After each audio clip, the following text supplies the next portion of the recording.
अल्लाह और उसके नबी सल्लल्लाहु अलैहि वसल्लम का पैगाम।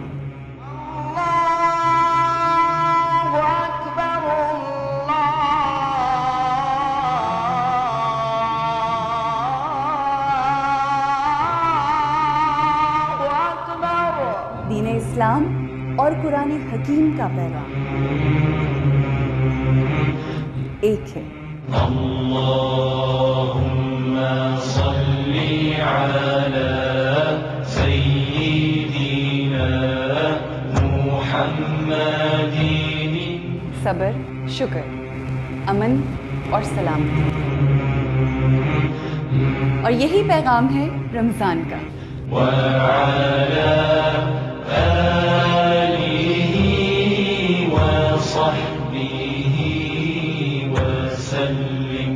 तो वादा करते हैं कि इस रमज़ान में हम सब एक हो जाएं और एक दूसरे में खुशियां बांटें।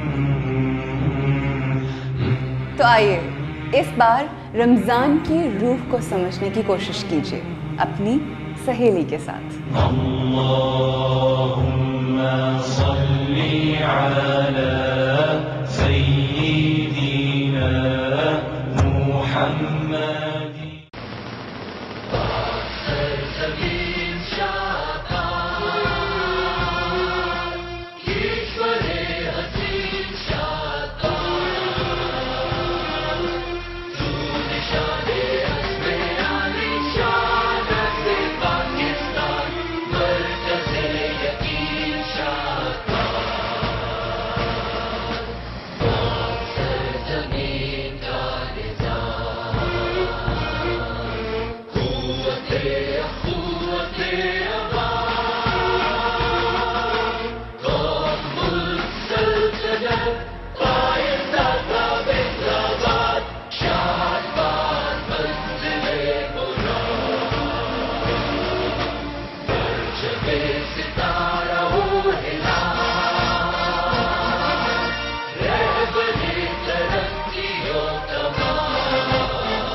अस्सलाम वालेकुम, आदाब, सुबह बखैर, खुशामदीद। कैसे हैं आप लोग? ठीक ठाक हैं? मेरी सहेलियां ठीक हैं और उनके घर वाले भी ठीक होंगे, छोटे छोटे बच्चे भी ठीक होंगे, मुझे उम्मीद है। और साथ ही साथ हमारे जो बुज़ुर्ग हैं वो भी बिल्कुल ठीक होंगे।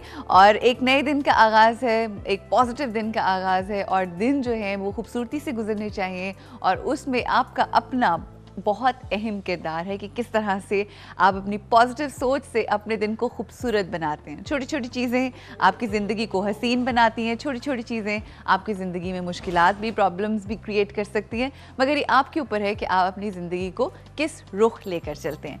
अच्छा जी, ज़िंदगी को किस रुख लेकर जाना है और ज़िंदगी के अंदर क्या क्या तब्दीलियाँ लाने की ज़रूरत है, यही हम शेयर कर रहे हैं अपनी इस जो भी हम ख़ास प्रोग्राम्स कर रहे हैं रमज़ान के अंदर, जिनको हमने नाम दिया है रूहे रमज़ान।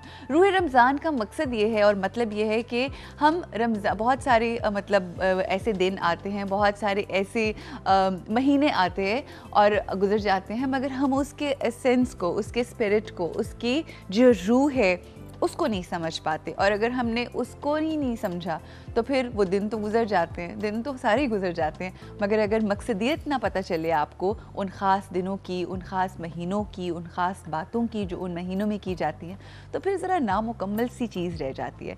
अच्छा, आज जिस टॉपिक के ऊपर हमने सोचा डिस्कस करें वो है सदक़ात। सदक़े देना, खैरात करना बहुत ज़रूरी होता है। इस हवाले से एक वाक़या है हज़रत ईसा अलैहिस्सलाम का कि एक दफ़ा एक शख्स, उसकी शादी हो रही थी और हज़रत ईसा अलैहिस्सलाम ने उनकी फ़ैमिली के एक बंदे को कहा कि ये जिस बंदे की शादी है या ये जो दूल्हा है ये कल तक ज़िंदा नहीं रहेगा। जब ये बात उसके घर वालों ने सुनी तो एक अजीब रंज व गम की लहर जो थी वो हर तरफ फैल गई और लोग बड़े परेशान हो गए कि ये बात क्या कह दी है, क्योंकि हज़रत ईसा अलैहिस्सलाम की बात पर लोग बहुत बात मानते थे और गौर करते थे और वाकई जो वो बात कहते थे उसके ऊपर अमल भी करते थे। तो जब ये वाक़या हुआ और अगला दिन हुआ तो वो बंदा, वो जो शख्स था जिसके बारे में ये प्रेडिक्शन दी गई थी, वो बंदा ज़िंदा रहा। जब ऐसी बात हुई तो हज़रत ईसा के पास बहुत सारे लोग आए और उन्होंने कहा कि हज़रत ईसा अलैहिस्सलाम, आपने तो कहा था कि वो शख्स जो है वो ज़िंदा नहीं रहेगा, मगर वो अब तक ज़िंदा है। तो वो तमाम लोग जो हैं वो मिल के हज़रत ईसा अलैहिस्सलाम के साथ उस बंदे के, उस शख्स के घर पे गए, उसके घर पे गए और उसकी जिसकी शादी हो गई थी उसकी दुल्हन से उन्होंने कुछ बात की और उन्होंने कहा कि तुमने कल ऐसा क्या अमल किया, तुमने कल ऐसा क्या ख़ास काम किया। तो उस औरत ने कहा मुझे कुछ ख़ास याद तो नहीं, हाँ बस मैंने एक काम ये ख़ास किया था कि मैंने अपने होने वाले मियाँ का सदका दिया था और उसके नाम के ऊपर उसका सदका निकाल के मैंने एक गरीब शख्स को खाना खिलाया था। और आप यकीन कीजिए कि इस वक्त जब मैं ये बात बता रही हूँ तो मेरे रोंगटे खड़े हो रहे हैं कि इस कदर अहमियत है सदक़े की, खैरात की, या किसी शख्स के को कोई ऐसा अमल करने की, नेक अमल करने की, कि आप ये सोचें कि उस शख्स की उस सदक़े की वजह से जान बच गई। और फिर हज़रत ईसा अलैहिस्सलाम उस शख्स के घर, उसके कमरे में गए और उसका जब तकिया उठाया तो देखा कि एक काले रंग का सांप वहाँ पर मौजूद था और उन्होंने कहा कि इस सांप की वजह से इसकी हलाकत होनी थी, मगर वो जो सदका दे दिया उसकी बीवी ने, उसकी वजह से उसकी जान बच गई। जब हम हुज़ूर पाक सल्लल्लाहु अलैहि वसल्लम की अहादीस मुबारका को पढ़ते हैं और जानते हैं तो आप यकीन कीजिए कि उसमें भी ये बात बारहा कही गई है कि जो सदक़ात होते हैं वो आपकी इवन जान की रखवाली करते हैं और बड़ी से बड़ी मुश्किल, बड़ी से बड़ी बला, बड़ी से बड़ी परेशानी जो होती है वो टल जाती है अगर आप रेगुलरली सदका दें। एक तो हो गया सदका, इसके साथ साथ खैरात होती है। और जब हम खैरात, सदक़े या किसी की हेल्प करने की बात करते हैं तो उसमें ये नहीं होता कि आप ऐसी चीज़ दे दें जो आपके इस्तेमाल की नहीं। जब खैरात की हम बात करते हैं या लोगों की मदद करने की बात होती है या अल्लाह के नाम पे किसी को चीज़ देने की बात होती है तो हमें ये चीज़ जहन में रखने की ज़रूरत है कि हम वो चीज़ दें जो हमारे दिल के बहुत करीब है और हमारी बहुत पसंदीदा है। इसी हवाले से चंद एक आयात हैं, चंद एक सूरतें हैं, उनकी कुछ आयात हैं जो मैं आपके सामने शेयर करना चाहूँगी। सबसे पहले सूरह अल इमरान चैप्टर 3 वर्स 92 की एक आयत, जो वर्स 92 है आयत, वो है, ए लोगो जब तक तुम अपनी पसंदीदा चीज़ों में से कुछ राह खुदा में खर्च ना करोगे हरगिज़ नेकी के दर्जे पर फाइज नहीं हो सकते, और तुम कोई चीज़ भी खर्च करो खुदा तो ज़रूर जानता है। तो आप ये सोचिए कि कितनी अहमियत है और कितना सवाब है कि अगर आप अल्लाह की राह में अपने जो इर्द गिर्द के लोग हैं उनके लिए ख़र्च करें। इसके अलावा सूरह इब्राहीम चैप्टर 14 वर्स 31 में अल्लाह की ज़ात का फरमान है कि ए रसूल सल्लल्लाहु अलैहि वसल्लम, मेरे वो बंदे जो ईमान ला चुके हैं उनसे कह दो कि पाबंदी से नमाज पढ़ा करें और जो कुछ हमने उन्हें रोज़ी दी है उसमें से खुदा की राह में छुपाकर या दिखाकर खर्च किया करें, क़यामत के आने से पहले, जिसमें ना तो ख़रीदो फ़रोख्त ही काम आएगी ना दोस्ती व मोहब्बत। यानी at the end of the day हमारे यहाँ कुछ काम नहीं आएगा, बस आपका वो अमल जो आपने ख़र्च किया अल्लाह की राह के अंदर। और सिर्फ ख़र्च करना ही नहीं बल्कि और बहुत तरीक़ों से जो भी आपके अमाल रहे हैं वो काम आएंगे। इसी के साथ साथ सूरह मुनाफ़िकून चैप्टर 63 वर्स 10, और हमने जो कुछ तुम्हें दिया उसमें से खुदा की राह में खर्च कर डालो, इससे पहले कि तुम में से किसी को मौत आ जाए और तब तुम कहो क्यों ना मुझे थोड़ी सी और मोहलत मिल गई ताकि मैं सदका व खैरात कर लेता और नेक लोगों में शामिल हो जाता।